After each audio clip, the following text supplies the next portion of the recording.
Rebecca Garner, thank you so much for being on the podcast today. It is a pleasure to have you. Oh my gosh, I am so excited to be here. Thank you for having me. So you and I are both in the book creator program. How did you find it? How did you make your way into this crazy, wonderful program? It's a very serendipitous story, actually. I started writing the book that I have been working on through the book creators program 4 years ago, when I decided to leave my career as a middle school teacher. It was kind of like an escape from the burnout that I was feeling, and I wrote most of it in the summer break, the 3 months between when I finished my teaching job and started my new job. And then I finished it right before my daughter was born. So, I wrote the whole thing within a year, and then I never opened it. No one read it. I had this big, long Word document with a completed book that I just didn't touch for 3 years. And then quarantine happened. And I was like, I need something else in my life to just bring out the me, because it's so easy to get caught up in the day-to-day and your job, and I'm a mom and all of those things. So I opened it back up and I started rereading it, and I was like, oh my gosh, I missed this. And this is where the serendipity comes in. So we had at my job, they were doing a networking event for a women's organization during Women's History Month. And I went to the event, and in one of the breakout rooms, people were talking about, what's your passion project? What are you working on outside of, your day job that someone else could help you with? And I mentioned my book. And a woman reached out to me and said, listen, I just finished the book creators program through Georgetown and published my book. It's available on Amazon. It sounds like it might be right up your alley. And it was. And so I looked it up and I connected with Professor Custer, and here we are. Wow, that is serendipitous. Yeah. What do you feel like your biggest misconceptions were about writing and publishing a book before you started?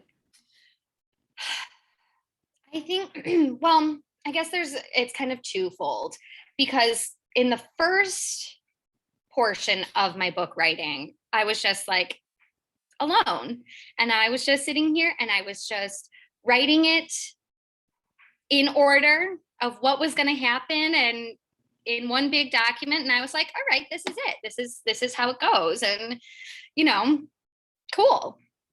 But then when I joined the book creators program, I realized that the community aspect of it is just so important. The connections that I've made with other authors like yourself and other people on the fiction side, that just when you first are thinking about writing a book, you're not like, oh, I don't need a community of people to support me besides my family. No, you do. And it makes such a difference in just having these people behind you and cheering you on and understanding what you're going through and being able to talk through some of those things with them. That, I can't talk to my husband about character development. He's he cares, but much, much less than my colleagues. Don't you know what arc this character is going through? Can you help me figure out a little bit more depth here? It's interesting. I think I keep sharing this with folks. I had this idea in my head of what a writer looked like. Mm-hmm. I just really imagined that I would be the next Liz Gilbert, and I would have this perfect office, and I would go into that office and my cell phone wouldn't even be in the room. And I'd sit down at my computer and I would type away, and it would be harmonious and it would be lovely. And it would be this beautiful healing experience. And that goes out the window so quickly. But but like for me, I was still clinging to that idea of what I thought it should look like. Yeah. Yet if I had actually ever done that, it wouldn't have happened. Like nothing would have been birthed. Right. Right. Yeah. Did you have a picture in your head of what you thought it was supposed to look like? Well, yes. I mean, I think I agree. It was, sitting at my desk here and typing away furiously and just typing and typing and typing and typing, and like the words spilling out and it coming so easily. And I mean, anyone who's written anything knows that's not true. No, I was also really unprepared for the sitting in front of the computer and being frozen. Like, oh, I don't know what to write next. Maybe I need to go research this. And Yeah. the amount of researching to spark, Mm-hmm. I wasn't prepared for that at all. Yeah, you know what? I read, I guess I didn't read. I was on Instagram and I was watching V.E. Schwab's Instagram stories one day. She wrote like The Invisible Life of Addie LaRue, Darker Shades of Magic. And she was talking about how writing doesn't always look like typing at your computer or writing in your notebook. Sometimes it's daydreaming. Sometimes it's researching. Sometimes it's just sitting there and thinking about it. Mm-hmm. And I thought that was just so powerful, like so important for me to hear in that moment, that it's okay. Those words are not going to come spilling out of me all the time. Sometimes they will, but other times I'm just going to be staring at the screen. And that means it's time to like get up and, like you said, do some research or have a dance party or just like do something to get the juices flowing. Yeah. Okay, along those lines, I also had this picture in my head that maybe the writing would be better if I went away for a month and only wrote every day. That was my job, like in a cabin in the woods somewhere.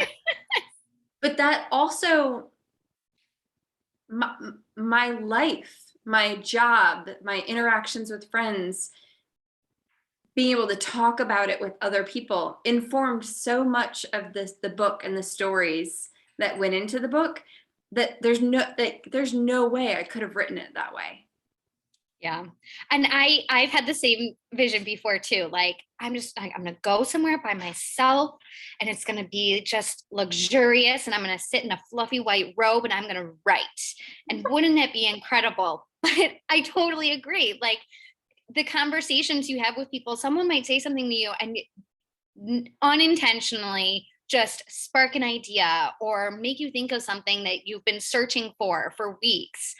And I guess it all comes back to like that community aspect of it and how important that is. Yeah. Okay, now we have to dive into your book. Like I'm sitting here with like bated breath, because I mean, even the title of this book, Why Won't My Boobs Grow? And what's the subtitle? Please give us the whole thing. Why Won't My Boobs Grow and Other Annoyances. Mm. Who is this meant for? Who's your audience?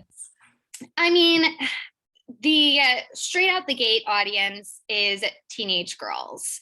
My main character is 14. So, I would say teenage girls anywhere between 11 and 15 or 16. But I also think it's for people who, like me, can get a little nostalgic for those days. And not necessarily, I mean, I don't think anyone wants to go back to middle school, but like when I read young adult fiction sometimes, and they are talking about a first kiss, and the way that the author writes the moment, and I get butterflies and my heart skips a beat. Like moments like those, I live for.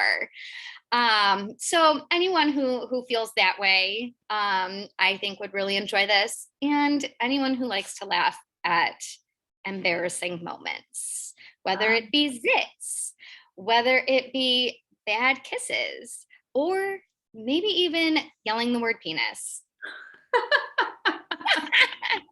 Does that happen in the book? Maybe. Oh, like almost spoilers of what's to come. I can't wait to, I love young adult fiction. I love it. It's like the more angsty, the better too. I don't know. Just it fills Yes. a hole in my teenage self.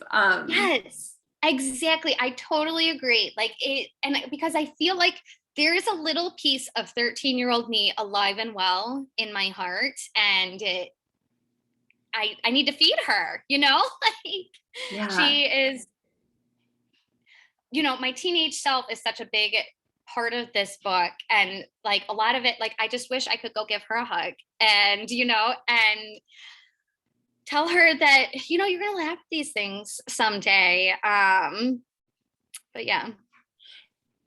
You know, along those lines, I'm really curious. I think that one of the things that's so appealing about young adult fiction is it feels almost like, in a really veiled way, but also not veiled way, it's almost like the authors are trying to go back and give their younger selves advice or a playbook.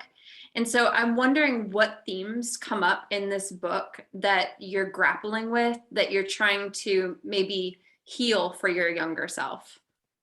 Yeah, I mean, I think probably the biggest one is just that you know, the self-esteem issues. You know, I was that 13-year-old like, why won't my boobs grow?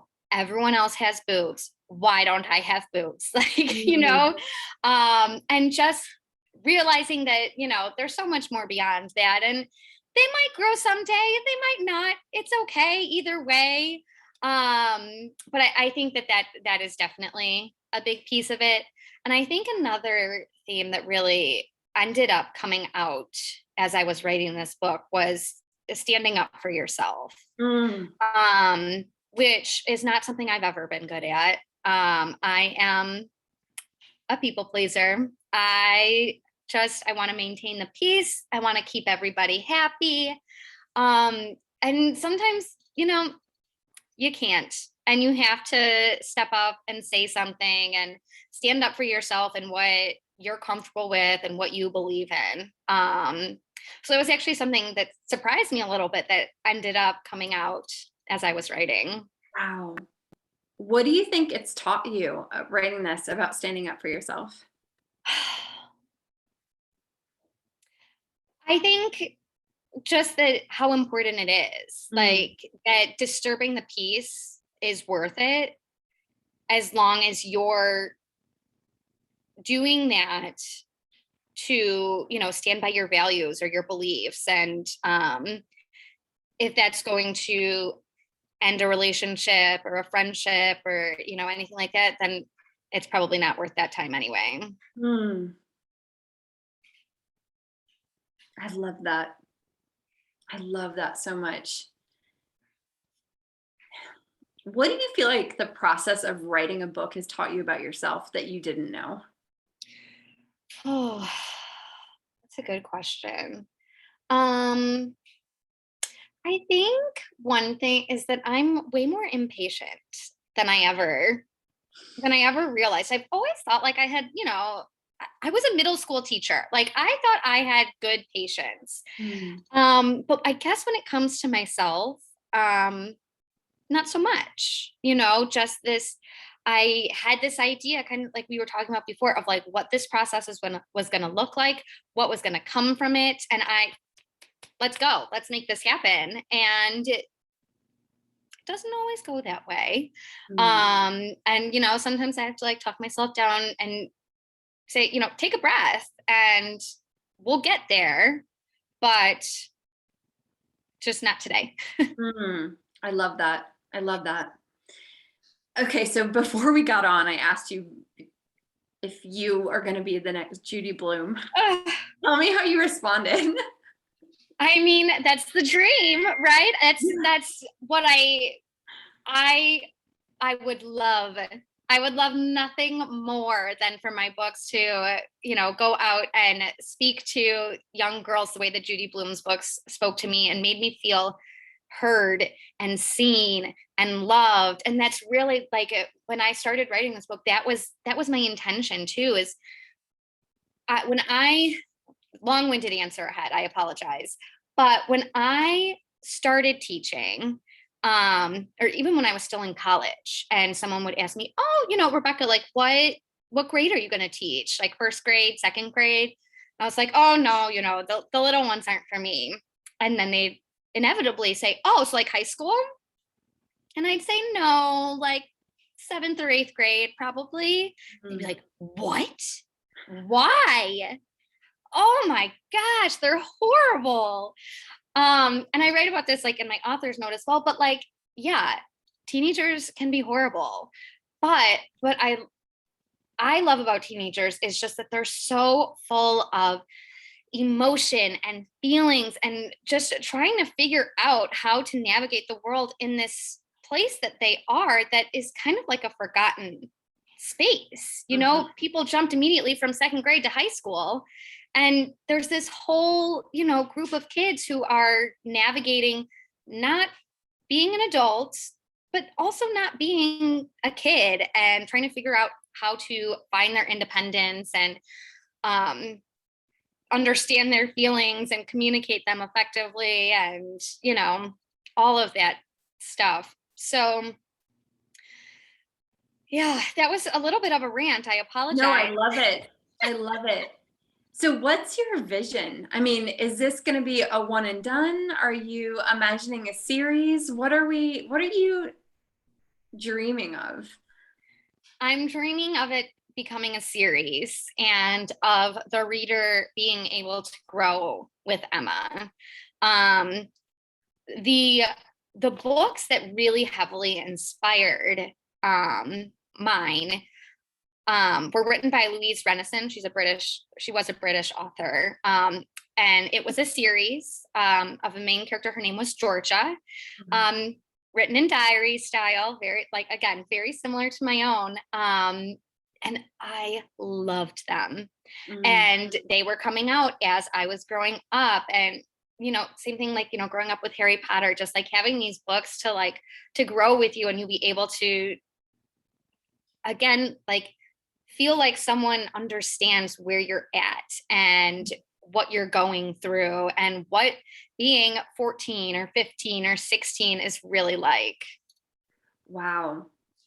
So in addition to those books, who were your favorite authors and what were your favorite series books as so I mean, of course, so the Louise Renison books, the first one is called Angus, Thongs, and Full Frontal Snogging. So they're lovely books. Some of the jokes don't stand the test of time, but overall, still very funny. But beyond that, I mean, I don't want to be a total cliche, but huge Harry Potter fan, obviously. I love the Harry Potter books. But more specifically, I would say, we talked about Judy Blume, of course, like, as long as We're Together by Judy Blume was one of my favorite books. I read it over and over again. And then I also really love Sarah Dessen. Why do I know that name? Oh, she's wonderful. Some of the Just Listen, This Lullaby. She's a North Carolina author. Yes. That's okay. Yes. Yes. I know someone who's friends with her. So that's what okay. What? Wow. That's cool. Yeah. But I love her writing. And I have for a long time, because it's, it's still that young adult vein. Her characters are a little bit older than I write.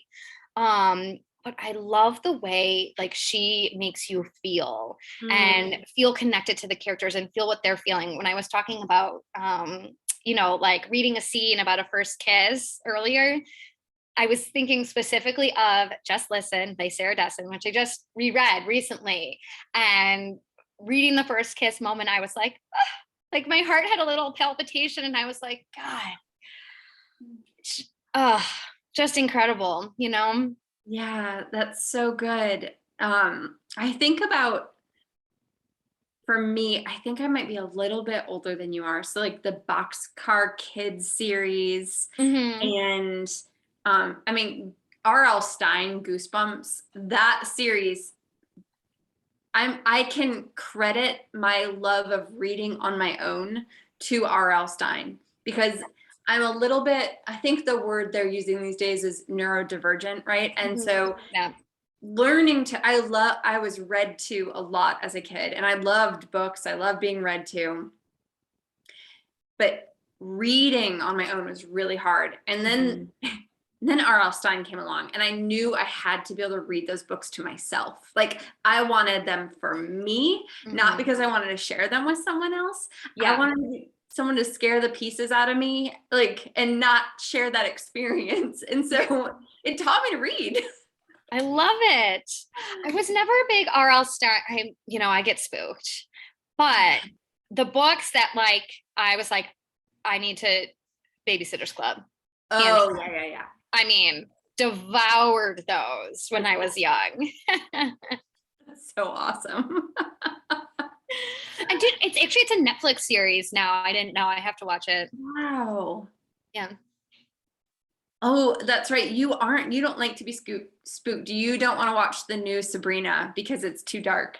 Exactly. Yes. It's really good. It's really, really good. But I heard it was spooky. It's not that spooky. Okay, we'll see how I'm feeling. Okay. I'll do a watch party with you if you really want Okay. someone to like Okay. chat Yeah, with. maybe we can set that up. Well, what else do folks need to know about you and your work and your books and what's next for you? I mean, I think, and I know I touched on this a little bit, but I think one of the things I want to share, and I don't know, maybe it's because I like to talk about myself. I don't know. But I, you know, always want to give a shout out to my 13-year-old self, who wanted to be an author. And, when I was 13, I remember it was the summer after seventh grade. I had this yellow notebook and I was like, I'm going to write the story of my seventh grade year. I'm going to write the novel. And I mean, I wrote like 5 pages, but like now this book that I'm publishing is the same idea.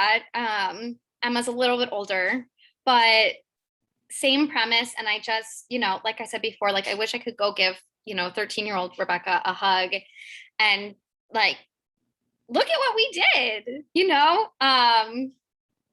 So I just always like to share that because I'm very nostalgic. If it hasn't been quite clear already. I'm But yeah, also very nostalgic. I get it.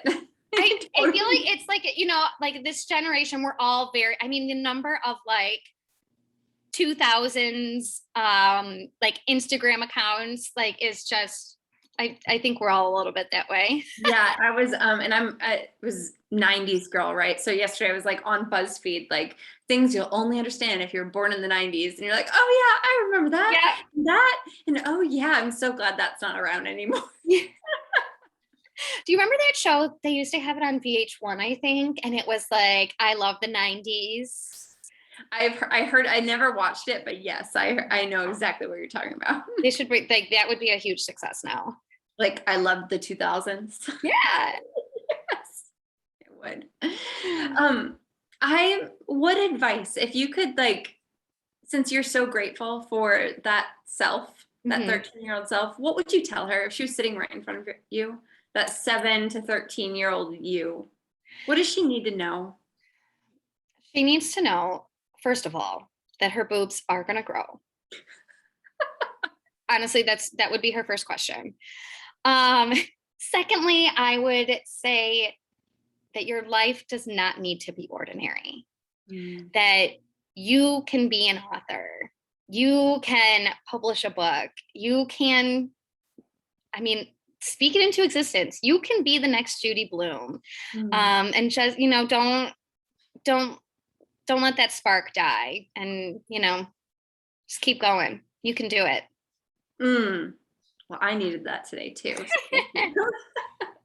and the last question. Oh, where can folks find you?